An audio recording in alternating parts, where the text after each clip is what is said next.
Hello my friends and welcome to another Tuesday of tutorial. I am Leonardo Pereznieto and today we will draw an eye. As my paper pad is in a horizontal position and the size is small, I recommend the overhand and the brush grips. If you want to know more about this, please check my recent video on how to hold the pencil like a master. Alright, let's begin simplifying the eye to the max. We will just make 3 lines for the upper part, and this is the first one, practically at a 45-degree angle. The next one slightly tilted to the other direction, and the last one also practically at 45 degrees. This one is shorter, actually. And the lower part of the eye we simplify it to 2 lines.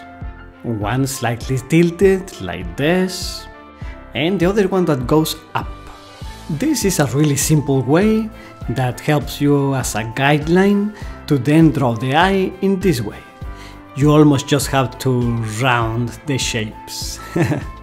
In the corner on the left goes the lacrimal, and the eye is slightly tilted. Of course, for the other eye you would invert this.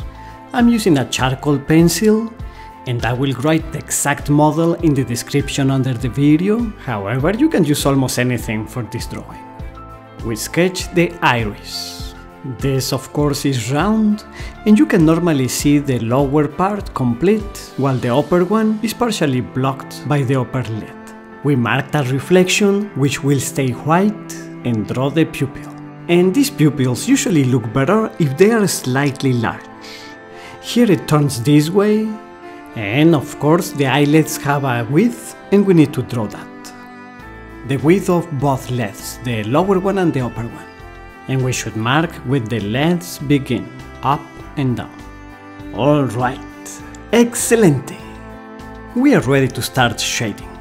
I begin with the pupil, which is the darkest spot, leaving the reflection, and we do the shadow projected by the lead on the upper part of the eye. And as the eye has the shape of a sphere, even the white part should have shading.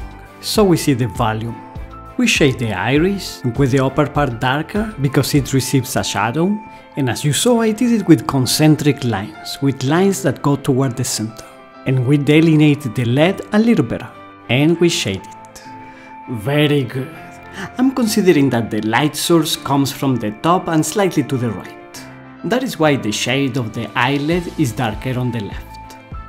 Good, and we draw the brow. Don't try to draw every hair, it is more like a shade made with lines. If you can hear some cricket-like noises in the background, it is because I am in the woods.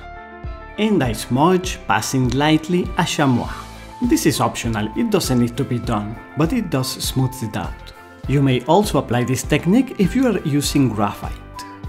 After smudging, we have to re-establish the shading and the detail. We draw the iris again with concentric lines, and we darken the border. We also re-establish the eyebrow and smudge more in detail with the blender. And with the kneaded eraser we pull lights, especially the reflections. And we draw the lashes. I think they look better if they are slightly blurred. And generally they fall in groups and they often cross. They aren't uniform.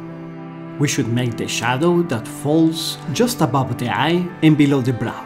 We reinforce the shading on the upper part of the white of the eye, which by the way it is called sclera, and we delineate the iris. As you saw, I drew the reflection of the lashes on the upper part of the iris.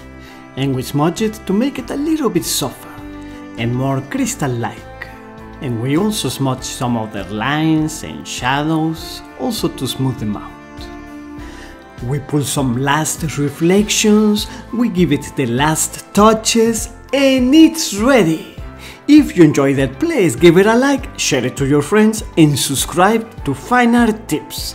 And I will see you on Tuesday.